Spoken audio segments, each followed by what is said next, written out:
What companies deserve your hard-earned dollar? Which would you want to work for? How can you know if they share your values? Just ask us. Just Capital is a nonprofit that tracks who really means business in supporting workers, customers, communities, the environment, and shareholders.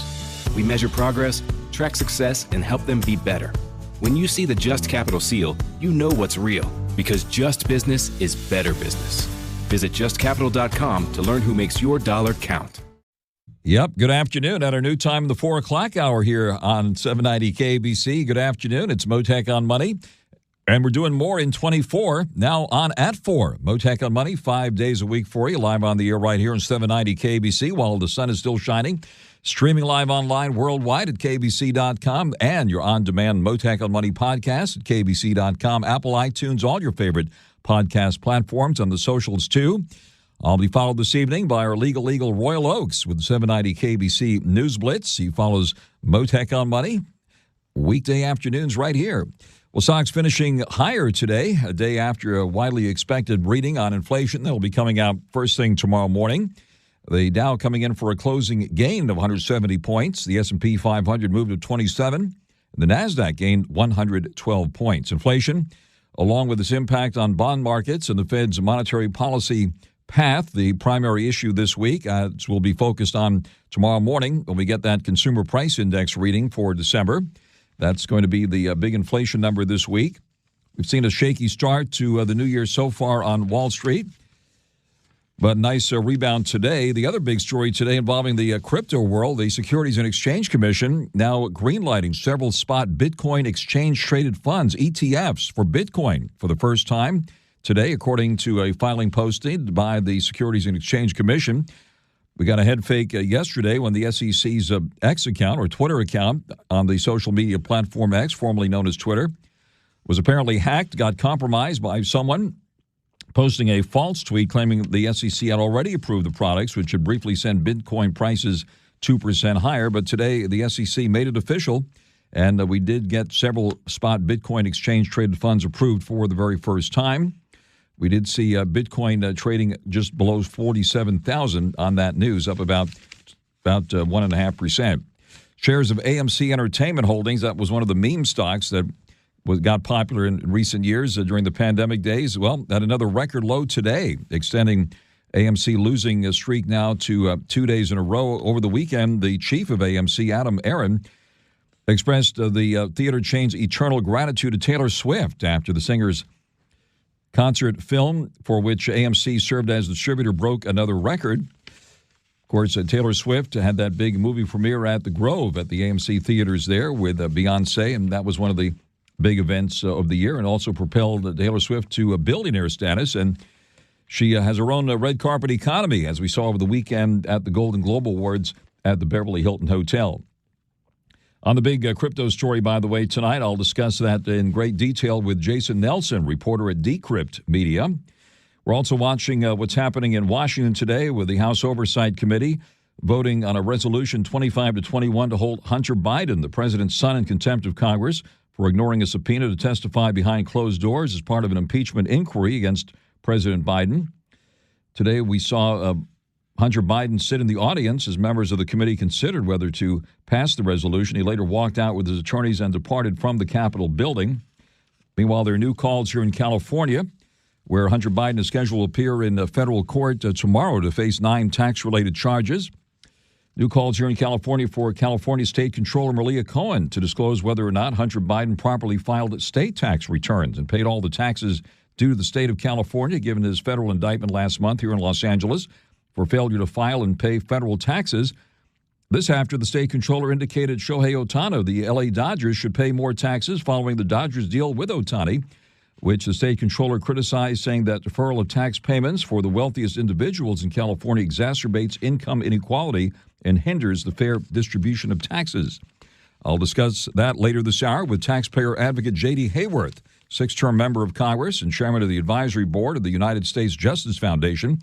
Former sportscaster, too. We'll get back on the air with him for some play-by-play on that big story later this hour. But first, on your money, the markets, the economy, geopolitics, politics, crypto, and the whole works tonight. Joining us live now, the one and only Ben Stein for our occasional Frank and Stein conversation here on 790 KBC. Ben Stein, financial and political commentator, lawyer, economist, author of numerous books, game show host of Win Ben Stein's Money. And yes, that Ben Stein, the famous guy as the economics professor in the movie Ferris Bueller's Day Off, and one of the most famous scenes in American cinema. Ben Stein, Happy New Year and good afternoon to you, sir. How are you, my friend? How are you? Wonderful, wonderful, Ben Stein. Welcome to the 4 o'clock hour now here on 790 KBC. Mottek On Money. A lot to unpack here today. Give us your view of the world here, first of all. Well, where I'm sitting, it looks awfully good. I'm about to have a choice of many different things for dinner. We have a visit from a number of friends just to kind of keep greeting me and saying hello. But I think we have some problems here in our beloved Los Angeles. We have a real super serious crime problem. It has changed life in Los Angeles drastically and terrifyingly. We have a total collapse of education in large parts of this L.A. area. We have real serious attempts by, I hate to say this, but yes, the Democrat Party to whip up race hatred. That's very unfortunate because it used to be known for something other than that. And I think we have a real major crisis brewing in the East. I don't see how we're going to get away without a war against Hezbollah and Hamas, and then probably Syria will join in too. And it's a bad situation. War all over the Middle East is not good. There's a lot of oil there. That oil is very important to us. People's lives are very important to us. American servicemen will probably be being sent there fairly soon. I don't want them to die or be injured or have anything bad happen to them. I think we are witnessing the lead up to a very good-sized war in the Middle East, and that terrifies me. On your live with Ben Stein, turning now to politics. If you can put your political hat on for just a moment, remind our listeners that you served as speechwriter in the Nixon White House. You must be following... And Ford. And Gerald R. Ford. Let's not forget Gerald R. Ford, who succeeded President Nixon as our president here. Let me ask you this. Are you following the latest regarding Hunter Biden as well as President Trump, who appeared in court yesterday and facing all these illegal challenges, and now House committees approving a resolution to hold Hunter Biden, the president's son, in contempt of Congress as he faces a federal court hearing tomorrow here in Los Angeles on tax charges? Well, I think what's going on in terms of judges and courts going after Mr. Trump is an absolute disgrace and an affront to the Constitution. It should not be that people are elected to office or even run for office based upon whether a court decides to hold them in contempt, hold them in charged with anything. We're supposed to have elections that decide that. We're not supposed to have judges that decide that. We're not supposed to have prosecutors that decide that. When I was in law school a long time ago, we had a lesson from a very, very fine law professor saying real danger to America is prosecutorial misconduct, which means that a prosecutor can take any guy he wants or gal that he wants and indict him or her, bring him or her before a court, very likely get a conviction, and that person is then knocked out of the political world.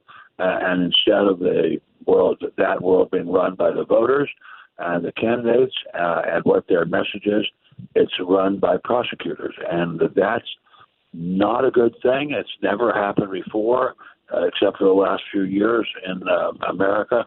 And it terrifies me that this could be the end result of the Constitution, that instead of people being voted upon and their fate being decided, it's decided by voters, it'll be decided by sharp-eyed prosecutors and the media pals that they have.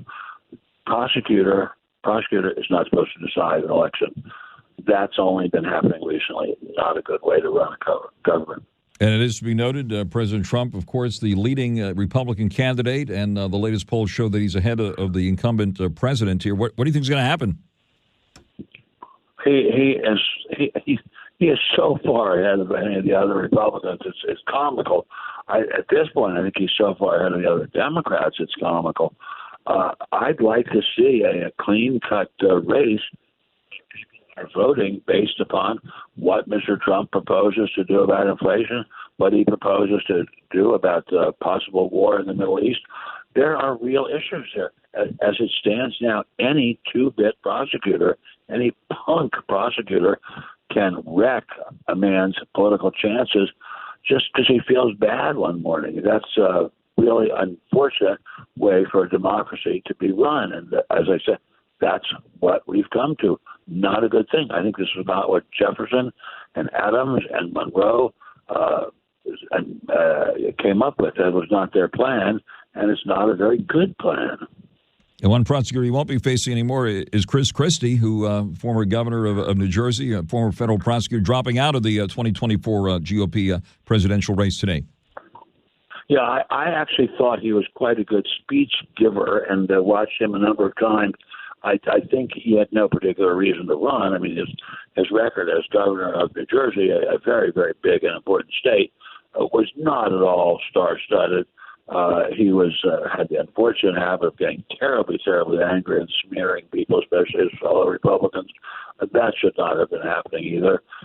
So let's see if we can get on with that, get that out of our systems, and actually decide on some votes. Do we want to defend America? If so, we've got to have a substantially bigger defense budget. Do we want to protect Israel, which is our very dear friend? And many Americans love Israel, especially Americans like me of Jewish descent. Do we want to take people in hand and try to get them a real education instead of telling them that whatever happens to them is the fault of racism? Those are big issues. Those are huge issues. Do we want to have an America where more than half the children come from homes without two parents? Those are big issues, not whether or not we have a party that has candidates who are very good at cursing out the other candidates who are in charge. We have real issues. Frank, you and I should talk about this more. We have a collapsed educational system. Most of the young people in America just don't learn anything. That is a catastrophe. That's really, really serious. Countries that have collapsed educational systems do not grow and prosper. We're not going to be able to compete with the Chinese or the Japanese or any of the other major countries that don't have a meaningful educational system.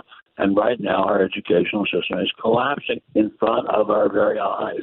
On the air live with Ben Stein for a Frank and Stein conversation, live right now here on 790 KABC. Not to pile on, but inflation is also a big issue. Ben Stein will be getting new reading tomorrow. Has the inflation genie been tamed at this point? What do you think is going to happen tomorrow? Well, I don't think no matter what happens tomorrow, it hasn't been tamed, but it does seem to be getting less bad, and that is not an unusual situation with inflation. At a certain point, the spenders, the buyers, the workers, the savers just say, I'm not spending as much money as I used to spend. There's going to be less activity at the meat counter, less activity at the peanut butter counter, and little by little prices will moderate and then they'll come down. There's never been an inflation that went on forever, and there's not going to be this time either. But inflation is a bad thing. It does not ever last for all eternity. And this one won't either. On the air with Ben Stein, here's something that we don't talk about very often. The NFL playoffs are here, and it all starts with Super Wild Card Weekend. Give me everything you got! 12 teams, 6 games, 3 days, and one epic weekend that kicks off with a Saturday doubleheader, followed by a Sunday tripleheader, and ends with a Wild Card Monday. Unbelievable! The road to Super Bowl 58 starts now. Super Wild Card Weekend, presented by Verizon. Saturday through Monday. Visit NFL.com/schedule for ways to watch. Business has always been about turning a profit, making money. But can it stand for something more? Something beyond dollars and cents? We think so. We think that today, business has a higher calling, a purpose to be fair and just, to do right by their workers, customers, communities, and the environment. And it turns out companies successful doing that also do better for their bottom line. When you see the Just Capital seal, it means this company is a force for good. Visit justcapital.com to learn more. Ben Stein, but I do want to get your impressions here. We talked to the biggest fans of crypto and Bitcoin, as well as the harshest critics. I don't think you have the laser eyes on here now. I don't think you follow cryptos very closely, but the big news here is that the Securities and Exchange Commission has approved spot Bitcoin ETFs for trade starting tomorrow. This is a big story, and we'll be talking more about this later this hour. What are your thoughts about cryptos, Bitcoin, and all of that? Sir, I love you like a brother. You're too young to be a brother, but anyway. But sir, crypto has always eluded me in terms of what it means, what it's about. To me, it has always seemed like a hoax. I know many millions of people disagree with me and think I haven't spotted the genius of it. I don't see what it is. I've talked to Mr. Buffett about it a number of times. He doesn't see what it is. If he doesn't see what it is, I don't see what it is. If someone could explain to me why a Bitcoin is worth more than a nickel coin or a silver coin, I'd like to hear it. I just don't get what it is. All right, so you'd rather have a gold chain than a blockchain. And speaking of gold, we see gold still above 2,000 here after recently hitting an all-time high at the end of last year. This at a time when we were told inflation supposedly is moderating. What about gold here? I like gold. I mean, I don't love it. It's not the end of the world or the beginning of the world, but it's worth something. I mean, for all eternity, gold has been worth something. It's worth something now. It's not like Bitcoin, which is just, at least as far as I can see, just a fantasy. But I was going to say time will tell, but Bitcoins have been rustling around, bumping around here in America for quite some time. An awful lot of people seem to like them, and I don't. If they last this long, maybe they'll keep lasting. But as I say, I don't see what there is to them except a lot of talk, and maybe a lot of talk is all it takes. Your neighbors are getting wealthier. We see Taylor Swift becoming a billionaire over the past year. The red carpet economy is back strong following the Golden Globes over the weekend. Ben Stein, what about Hollywood now rebounding, coming off of the labor issues that we saw last year? Well, I think it'll do fine. I mean, there's something very powerful in the human spirit that likes to see a great movie. I was watching the last several nights a series. I don't get paid anything for saying this, so I guess I can say it, called The Pacific, about the World War II in the Pacific. And it was so powerful, I could hardly keep my eyes from sobbing shut for several hours in a row. I think those things are enormous contributors to national happiness. If you want to say, well, what's Hollywood about? It's about the national happiness quotient, and I think Netflix and Amazon Plus, all those places, I think, contribute to the national happiness, and that is a gigantic contribution. That's an incredibly, unbelievably important thing. All right, so your Netflix and Amazon neighbors, also in your neighborhood, I'm sure happy to hear that. And of course, you yourself, very famous for one of the most famous scenes in American cinema. I know just today you were asked to give the lecture for someone on her birthday today. So are you able to provide the lecture for us here now? For you, anything, my dear friend. Adams, Adamson, Adamowski, Butler, Bueller. I don't know if it made anyone else happy. It sure made me happy, Frank. That's wonderful. Ben, thank you very much for taking the call here for our Frank and Stein conversation.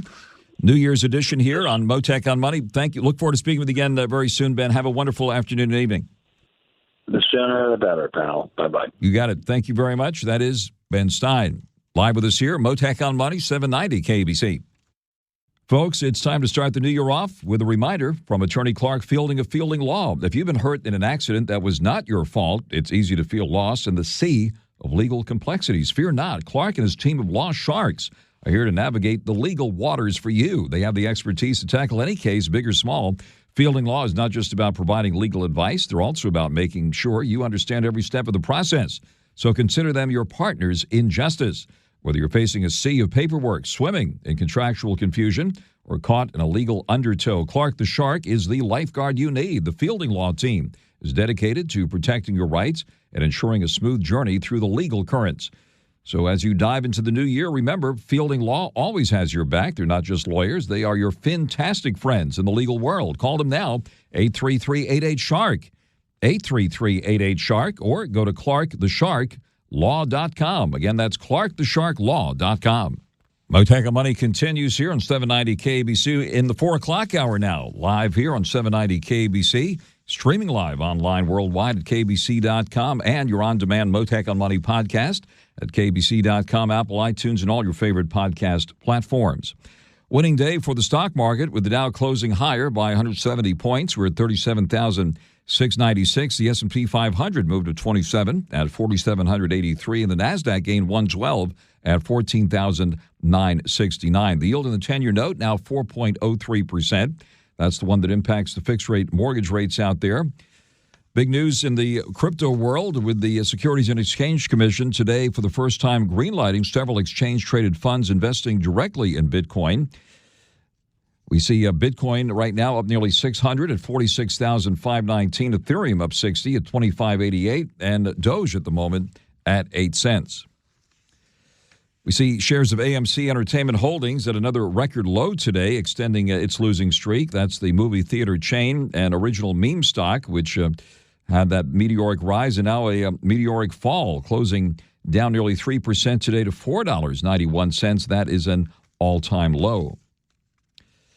Taking a look at some of the other movers, Boeing, which has been in the news lately, moving higher by nearly 1%. The company's chief executive, David Calhoun, telling employees that the airplane manufacturer needed to acknowledge its mistakes after a panel blew off a 737 MAX 9 jet flown by Alaska Airlines over the weekend, and he said he should approach the matter with complete transparency. On the crypto story, we see crypto-related stocks finishing lower a day after the Securities and Exchange Commission chair denied that the agency had approved spot Bitcoin ETFs in a apparently hacked Twitter announcement. Shares of Coinbase ended lower, and MicroStrategy ended the day lower as well. After the closing bell, the SEC announced it did approve the ETFs for Bitcoin. I'll discuss that big story coming up here later this hour with the Decrypt reporter who will be joining us live, and that is Jason Nelson, reporter with Decrypt Media. And we'll take a deep dive into that big crypto news this afternoon. Mottek On Money continues here on 790 KBC. Good afternoon. This is Mottek On Money at our new time, the 4 o'clock hour now. We'll be followed by 790 KBC News Blitz with our Legal Eagle Royal Oaks. Will be following me at 5 o'clock, right after Mottek On Money at 4. We're doing more in 2024 at the 4 o'clock hour. Well, the president's son, Hunter Biden, is scheduled to be arraigned tomorrow in Los Angeles on federal tax charges. President Biden's son facing 9 tax-related charges that were filed last month. Arraignment is set for early tomorrow afternoon in federal court in downtown Los Angeles. There are new calls here in California for the state controller, Malia Cohen, to disclose whether or not Hunter Biden properly filed state tax returns and paid all the taxes due to the state of California, given his federal indictment last month here in Los Angeles for failure to file and pay federal taxes. This after the state controller indicated Shohei Ohtani of the LA Dodgers should pay more taxes following the Dodgers' well-publicized deal with Ohtani, which the state controller criticized, saying that deferral of tax payments for the wealthiest individuals exacerbates income inequality and hinders the fair distribution of taxes. Joining us live now is taxpayer advocate J.D. Hayworth, 6th-term member of Congress and chairman of the advisory board of the United States Justice Foundation, former sportscaster, too, so we're hoping to get some play-by-play on these big stories here tonight. J.D. Hayworth, thank you very much for joining us live here on Mottek On Money on 790 KBC. Well, Frank, you honor me with this opportunity to join you and be back on KABC. Thanks very much. Wonderful to have you with us. Speaking to the Honorable J.D. Hayworth, and give us your impressions here of what's going on with the president's son facing tax charges here in Los Angeles and the recent comments by the state controller. Well, the state controller points out again the wisdom of USJF's founder and president, and a guy who's familiar to KABC listeners, my old buddy Jim Lacey, and his book, Taxifornia. This notion that somehow Ohtani is depriving the state of tax revenue is not the case. Look, the safe thing is, and I say this from an unabashedly partisan perspective, if Republicans can maintain their majority. The NFL playoffs are here, and it all starts with Super Wildcard Weekend. Give me everything you got. 12 teams, 6 games, 3 days, and one epic weekend that kicks off with a Saturday doubleheader, followed by a Sunday tripleheader. and ends with a Wild Card Monday. Unbelievable. The road to Super Bowl 58 starts now. Super Wild Card Weekend, presented by Verizon. Saturday through Monday. Visit NFL.com/schedule for ways to watch. The Rolling Stone Music Now podcast gets inside the biggest stories with Rolling Stone senior writer Brian Hyatt, joined by Bob Harvia from 60 Songs to Explain the 90s. There's no freedom rock yet of the 90s. It's coming, though, from 2010 to 2019. And the top 10 is Nirvana, Alice in Chains, Pearl Jam. So the freedom rock of the 90s is the grunge Mount Rushmore. Rolling Stone Music Now, wherever you listen. In the U.S. House, then the controller's request is just a pipe dream. But if she wants to penalize Ohtani for his success, how about Hunter Biden and the money that has come to him in curious fashion? I mean, he as you pointed out, he's going to stand in court tomorrow, be arraigned, and so this is a perfect opportunity for the state controller to be an equal opportunity tax collector. What is Hunter paid in state taxes? The point is, why would you penalize someone who is going to bring enjoyment and success to California? You know, it's not the first time it's happened with baseball standouts. The late, great Ty Cobb, my granddad's teammate with the Tigers, you will recall in later life, he was mixed up in a tax dispute with California. But to come after Ohtani, especially given the fact that as his career heads into twilight, as he finishes, he may return to Japan. This notion that somehow Ohtani is depriving California of money is, to use an old Southern expression, bass-ackward. And P.S. Shohei Ohtani and the Dodgers donating $1 million to support victims of Japan's earthquake. So he's also a philanthropist on top of it. Yeah, this is the thing. And you know, another great Californian and former sportscaster, 40th President of the United States, Ronald Wilson Reagan, had a great gift for simplifying things. It led me in my years, my decade on the Ways and Means Committee, the committee that has control of the tax code, very simple observation. If you want less of something, tax it. If you want more of something, subsidize it. And what Governor Newsom has proposed now with free health care for illegals, it's obvious what the state of California wants to do is to subsidize illegal immigration. Why not give a break to all California taxpayers? But, of course, that runs counter to the notions of those who have sadly made your state Taxafornia. On the air live this afternoon with J.D. HAYWORTH, six-term member of Congress, chairman of the advisory board of the United States Justice Foundation, and taxpayer advocate. Have you heard anything about Hunter Biden's taxes being looked at here in the state of California, given the serious tax charges he faces at the federal level?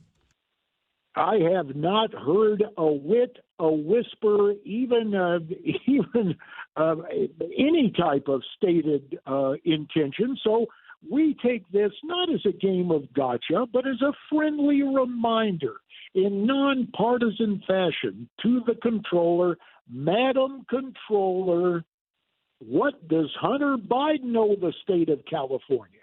Because it would seem to me if the feds are interested in money he hasn't paid to Uncle Sam, it looks like the folks in Sacramento would want to make sure that the president's son had paid his, quote, fair share to California.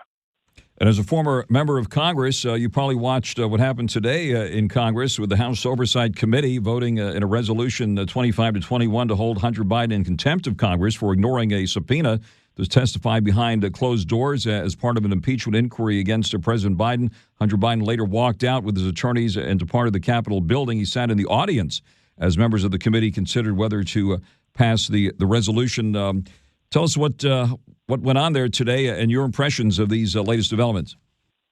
Well, it was very interesting today, Frank, because it was simply a wild scene in Washington when Hunter Biden shows up and sits in the committee hearing room when they are debating contempt charges. Obviously, Hunter is contemptuous of the entire situation. He's not a kid. My gracious, he's over 50 years of age, older than I was when I served in the Congress. But what he is saying is, as an entitled son of the president, he's saying, you can't get me. It's kind of like, I bet De Niro would be mad at me using this line from The Untouchables. It's like he comes in to say, nothing. You got nothing. You won't lay a finger on me. Well, Congress begs to differ. It was wise. It was just. It was the right thing to do for the committee to vote Hunter Biden to move forward on these contempt charges. It will go to the full House. I believe it will pass. Now, given the prevailing political landscape in Washington, I'm talking about the U.S. Attorney and the courts, that's another matter. But Congress will go on record as accurately pointing out that Hunter Biden should be held in contempt. And not to pile on, those charges here in Los Angeles come in addition to federal firearms charges back east in Delaware, alleging Hunter Biden broke a law against drug users having guns. That happened back in 2018. Yeah, you have that situation, and given the fact that Joe Biden is always wanting to abridge our Second Amendment rights, there's his son. There's the situation back in Delaware where they tried to set it up where, again, Hunter would skate. Well, if you're going to take actions, yes, we're all entitled to a presumption of innocence. But if you're going to take actions, you should stand before the bar of justice and you should be held accountable. And it would appear that Hunter Biden, at least in a couple of these situations, will have the chance to learn an important life lesson here at a relatively advanced age. Do you think this will ultimately lead to the impeachment of President Biden? The congressional Republicans pursuing that as well, claiming he was engaged in the influence peddling scheme with his son. You think that might happen? Yeah, I think it'll happen in the House. Now, again, the Senate, when the vice president shows up, the Democrats have a narrow majority, so a conviction of anyone in the Senate is a little suspect. But even when the Republicans had the majority, and when I was serving in the House, and it was obvious to me that William Jefferson Clinton had committed an impeachable offense, Frank, when he committed perjury, lying under oath, we moved forward with that. But some of the old line Republicans did not want to convict Clinton. And, in fact, he was guilty of impeachable offenses. But a lot of political games go on in Washington, and it's hard to believe, and, of course, I say this as a former House member, it's hard to believe the Senate has earned the honorific, the world's greatest deliberative body. At times it seems to be the world's greatest dysfunctional body. The Honorable J.D. Hayworth, six-term member of Congress, chair of the Advisory Board of the United States Justice Foundation. Congressman, thank you very much for joining us live here this afternoon. Frank, thank you for the opportunity. Hope to visit with you again real soon. Likewise, thank you very much. Mottek on Money continues here in 790 KBC up in the 4 o'clock hour. Mottek on Money for you, weekdays at 4 o'clock. Every afternoon right here, Mottek on Money on 790 KBC, followed by the 790 KBC News Blitz with our Legal Eagle Royal Oaks will be coming up at 5. Big news in the crypto world today. After the closing bell, the Securities and Exchange Commission announced that several spot Bitcoin exchange-traded funds will be permitted for the very first time starting tomorrow, according to a filing posted on the SEC's website. Now, this paves the way for a new class of investors to gain exposure to Bitcoin and could serve as a tailwind for the price of the world's most popular digital asset, according to MarketWatch. We did see Bitcoin to get a bit of a boost this afternoon, up about 600 now at 46,500 or so.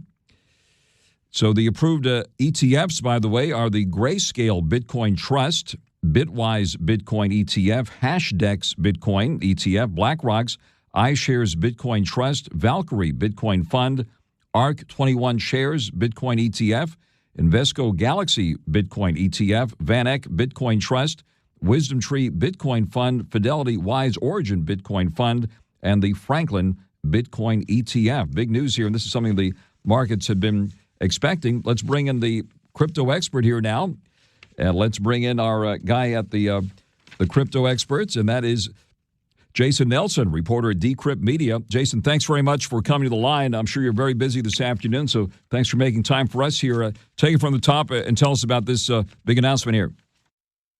Of course, always happy to join you, Frank. Well, it's been quite a day. Like you said, the SEC approved several spot Bitcoin ETFs. We're already seeing some companies, including Robinhood, posting on social media that they're going to be offering the ETFs to their customers. And like you said, tomorrow is when most people expect these things to be live. But the way it's going right now, it could even be sooner than that, depending on who you're referring to. All right. So now this after kind of a very strange situation happened 24 hours ago when the SEC X site, social media, formerly known as Twitter site, kind of jumped the gun on this. And the SEC said that their Twitter account or X account had been hacked and no approval had been given. And 24 hours later, it was approved. What about the investigation now into that, where the SEC has to essentially investigate itself? Well, it was a very interesting event. Right now, the SEC says they're working with the FBI to investigate further into the matter. Twitter put out a preliminary investigation yesterday, said that it was a breach through a third party. It wasn't a breach of Twitter. And the SEC's account didn't have two-factor authentication, which most security experts would tell you is required in today's world as an extra layer of security on your accounts. And it's interesting because the SEC has made several statements about being secure online, and it doesn't look like they've been following their own advice. Isn't that something? So now the SEC chair promises an investigation into all of this. So is this what the crypto world expected? All of these names here, I know there was concerns that if they just picked one or two, that the SEC would be seen as a kingmaker in this market. But are these? What's your impression of what they of the selections they did make and approvals that they gave today? I think you're right about that because you already have a lot of people, especially in Congress and the Senate, scrutinizing the SEC over its many years of denial of ETFs, Bitcoin ETFs. So they just basically, they can all go through. And that way it doesn't look like you say, they're playing kingmaker. And hopefully, at least they're hoping, I would imagine, it takes some of the heat off of them. All right. And it looks like there was kind of a buyer beware warning on this today, right? They're advising caution in these investments. Right. Even though the SEC has approved these spot Bitcoin ETFs, we reported at Decrypt that Chair Gensler still said to beware of crypto investments. He still said the majority are basically unregistered securities and basically, like you said, buyer beware. But the way ETFs work, you're not actually dealing with the actual asset. You're dealing with a stock that's tied in price to the asset. All right. And speaking of the price of that asset, we've seen Bitcoin rebound impressively since last year, since that crypto winter. And you were on the air with us back in those days, or even crypto ice age that some called it, when crypto tanked into the teens. Now it's above 46,000 here at last check. What about where this thing goes from here? Well, a lot of analysts have been saying that you're going to see some type of initial pump like we are seeing. Bitcoin's price has rebounded since the little bit of a dip yesterday after the whole hack incident. But then once these start actually selling, we may see more of a price move, but we really don't want to speculate to see where this is going. All right, Jason, thanks very much for taking the call. Jason Nelson, reporter at Decrypt Media, on the big story on the Bitcoin ETFs being approved by the SEC this afternoon. This is Mottek On Money on 790 KABC. Stay tuned now for the 790 KABC News Blitz here on 790 KABC. The NFL playoffs are here, and it all starts with Super Wildcard Weekend. Give me everything you got. 12 teams, 6 games, 3 days, and one epic weekend that kicks off with a Saturday doubleheader, followed by a Sunday tripleheader, and ends with a Wild Card Monday. Unbelievable. The road to Super Bowl 58 starts now. Super Wild Card Weekend, presented by Verizon. Saturday through Monday. Visit NFL.com/schedule for ways to watch.